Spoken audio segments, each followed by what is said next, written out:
दुम दुर्गाय नमः। आप सभी भक्तों पर माँ दुर्गा की कृपा सदा सर्वदा बनी रहे। आप सभी को आषाढ़ गुप्त नवरात्रि की बहुत बहुत हार्दिक शुभकामनाएं। माँ भगवती आप सभी की मनोकामना पूर्ण करें। आज से आप हमारे चैनल पर श्री दुर्गा सप्तशती के सभी पाठ श्रवण करेंगे।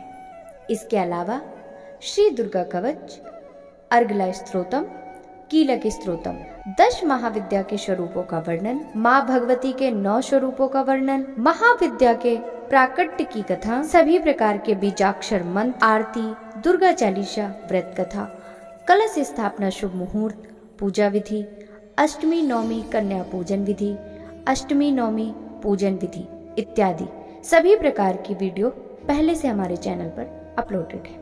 आप उन्हें जरूर देखें। गुप्त नवरात्रि से जुड़ी हर छोटी बड़ी अपडेट के लिए यदि आपने अभी तक चैनल को सब्सक्राइब नहीं किया है तो जरूर ही कर लें। साथ ही बेल आइकन भी प्रेस कर लें, जिससे आने वाली हर नए वीडियो की नोटिफिकेशन आपको तुरंत ही मिल जाए। अब हम नवरात्रि के पहले दिन श्री दुर्गा सप्तशती पहला अध्याय, महर्षि मेधा का राजा सूरत और वैश्य समाधि को देवी की महिमा बताना। महर्षि मार्कंडेय जी बोले, सूर के पुत्र सावर्णी के उत्पत्ति की कथा विस्तार पूर्वक कहता हूँ, सो सुनो। सावर्णी महामाया की कृपा से जिस प्रकार मनवंतर के स्वामी हुए उस प्रसंग को भी सुनो। पहले स्वरोचिस नामक मनवंतर में चैत्रवंशी सूरत नाम के राजा थे। सारी पृथ्वी पर उनका राज्य था। वे प्रजा को अपने पुत्र के समान मानते थे, फिर भी कोला विध्वंसी राजा उनके शत्रु बन गए। दुष्ट को दंड देने के लिए राजा सूरत उनके साथ लड़ाई हो गई। कोला विध्वंसियों की संख्या कम होने पर भी राजा सूरत उनसे युद्ध में हार गए। तब वे अपने नगर में लौट आए। केवल अपने देश का राज्य ही उनके पास रह गया और वे उसी देश में राजा होकर राज्य करने लगे, किंतु उनके शत्रुओं ने उन पर वहां भी आक्रमण कर दिया। राजा को बलहीन देखकर उसके दुष्ट मंत्रियों ने राजा की सेना और खजाना अपने अधिकार में ले लिया। राजा सूरत अपने राज्याधिकार को हारकर शिकार खेलने के बहाने घोड़े पर सवार होकर वहां से एक घने जंगल की ओर चले गए। उस जंगल में उन्होंने महर्षि मेधा का आश्रम देखा। वहां महर्षि मेधा अपने शिष्यों तथा मुनियों सहित बैठे हुए थे और वहां कितने ही हिंसक जीव परम शांति भाव से रहते थे। राजा सूरत ने महर्षि मेधा को प्रणाम किया और महर्षि ने भी उनका सत्कार किया। राजा सूरत महर्षि के आश्रम में कुछ समय तक ठहरे। अपने नगर की ममता के आकर्षण से राजा अपने मन में सोचने लगे कि पूर्व काल में पूर्वजों ने जिस नगर का पालन किया था वह आज मेरे हाथ से निकल गया। मेरे दुष्ट एवं दुरात्मा मंत्री मेरे नगर की अब धर्म पूर्वक रक्षा कर रहे होंगे या नहीं। मेरा प्रधान हाथी जो सदा मद की वर्षा करता था और सूरवीर था, मेरे शत्रुओं के बस में होकर न जाने क्या दुख भोग रहा होगा। मेरे आज्ञाकारी नौकर जो मेरी कृपा से धन और भोजन पाकर सदैव सुखी रहते थे, वे मेरे पीछे पीछे चलते थे। वे अब निश्चय ही दुष्ट राजाओं का अनुसरण करते होंगे। मेरे दुष्ट मंत्रियों द्वारा व्यर्थ ही धन को व्यय करने से मेरा संचित किया हुआ खजाना एक दिन अवश्य ही खाली हो जाएगा। इस प्रकार की बहुत सी बातें सोचता हुआ राजा निरंतर दुखी रहने लगा। एक दिन राजा सूरत ने महर्षि मेधा के आश्रम के निकट एक वैश्य को देखा। राजा ने उससे पूछा, भाई तुम कौन हो? तुम्हारे यहाँ आने का क्या कारण है और तुम शोकग्रस्त अनमने से क्यों दिखाई देते हो? इसका क्या कारण है? राजा का यह नम्र वचन सुन वैश्य ने महाराज सूरत को प्रणाम किया और बोला, राजन, मेरा नाम समाधि है और मैं धनियों के कुल में उत्पन्न वैश्य। मेरे दुष्ट स्त्री पुत्रादि ने लोभ से मेरा धन छीनकर मुझे घर से निकाल दिया। मैं इस तरह से दुखी होकर इस वन में चला आया और यहाँ रहकर मैं इस बात को नहीं जानता कि मेरे पुत्र, स्त्री और स्वजन सकुशल हैं या नहीं। मैं अपने पुत्रों के बारे में भी नहीं जानता कि वे सदाचारी हैं या दुराचार में फंसे हुए हैं। राजा बोले, धन के लोभी स्त्री पुत्र द्वारा तुम्हें घर से निकाल दिए जाने पर भी तुम्हारा चित्त उनसे प्रेम क्यों करता है? वैश्य ने कहा, मेरे विषय में आपका ऐसा कहना ठीक है, किंतु मेरा मन इतना कठोर नहीं है। यद्यपि उन्होंने धन के लोभ में पड़कर मुझे घर से निकाल दिया, फिर भी मेरे मन में उनके लिए कठोरता नहीं आती।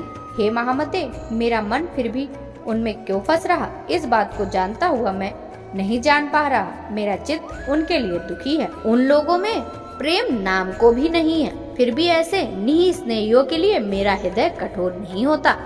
महर्षि मार्कंडेय जी ने कहा, हे ब्राह्मण, इसके पश्चात महाराज सूरत और वह समाधि नामक वैश्य दोनों महर्षि मेधा के समीप गए और उनके साथ यथायोग न्यायोचित व्यवहार करके दोनों ने वार्ता आरंभ की। राजा बोले, हे भगवान, मैं आपसे एक बात पूछना चाहता हूँ, सो आप कृपा करके मुझे बताइए। मेरा मन मेरे अधीन नहीं है, इससे मैं बहुत दुखी हूँ।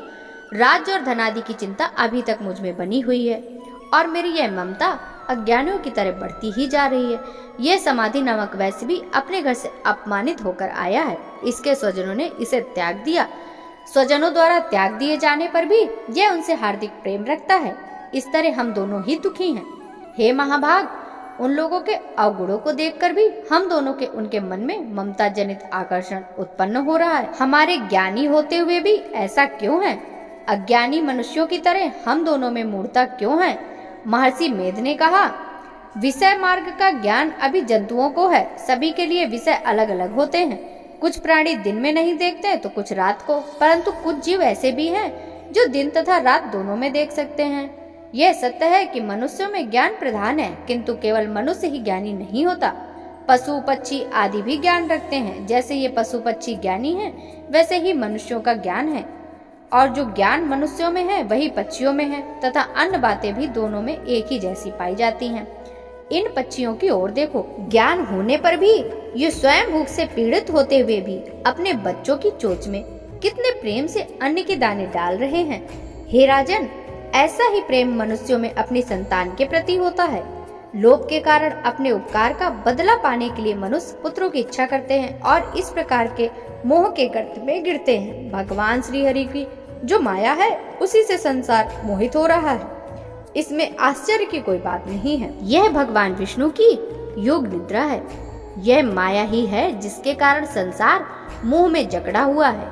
यही महामाया भगवती देवी ज्ञानियों के चित्त को बलपूर्वक खींचकर मोह में डाल देती है और उसी के द्वारा संपूर्ण जगत की उत्पत्ति होती है। यही भगवती देवी प्रसन्न होकर मनुष्य को मुक्ति प्रदान करती है। यही संसार के बंधन का कारण है तथा संपूर्ण ईश्वरी की भी स्वामिनी है। राजा सूरत ने पूछा, भगवान, ये देवी कौन सी है जिसको आप महामाया कहते हैं? हे ब्राह्मण, वे कैसे उत्पन्न हुई और उनका क्या कार्य है? उनके कौन कौन से चरित्र हैं? प्रभु, उनका जैसा प्रभाव हो, जैसा स्वरूप हो, वह सब कृपा करके मुझसे कहिए, मैं आपसे सुनना चाहता हूँ। महर्षि मेधा बोले, राजन, वे देवी तो नित्य स्वरूपा है और उन्हीं के द्वारा संसार रचा गया है। तब भी उन्हीं की उत्पत्ति अनेक प्रकार से होती है। वह सब आप मुझसे सुनो। वे देवताओं का कार्य सिद्ध करने के लिए प्रकट होती, उस समय वे उत्पन्न हुई कहलाती है। संसार को जलमय करके जब भगवान विष्णु योग निद्रा का आश्रय लेकर शेष शैया पर सो रहे थे, तब मधु और कैटभ नाम के दो असुर उनके कानों के मैल से प्रकट होकर श्री ब्रह्मा जी को मारने के लिए उद्यत हुए। भगवान विष्णु के नाभि कमल में विराजमान ब्रह्मा जी ने जब उन दोनों को अपनी ओर आते हुए देखा और भगवान विष्णु को सोते हुए देखा, तो वे श्री भगवान को जगाने के लिए उनके नेत्रों में निवास करने वाली योग निद्रा की स्तुति करने लगे। श्री ब्रह्मा जी ने कहा, हे देवी, तुम ही स्वाहा, तुम ही सुधार, तुम ही वष्टकार हो। स्वर भी तुम्हारा ही स्वरूप है और तुम ही जीवन देने वाली सुधा हो। नित्य अक्षर प्रणव में आकार, उकार, मकार, इन तीन मात्राओं के रूप में तुम स्थित हो। इनके अतिरिक्त जो बिंदु रूपा अर्ध मात्रा है, जिसका कि विशेष रूप से उच्चारण नहीं किया जाता, हे देवी, वह भी तुम ही हो। हे देवी, संध्या, सावित्री और परम जननी तुम ही हो। तुम ही इस जगत का पालन करती हो और तुम ही कल्प के अंत में सबका भक्षण करती हो।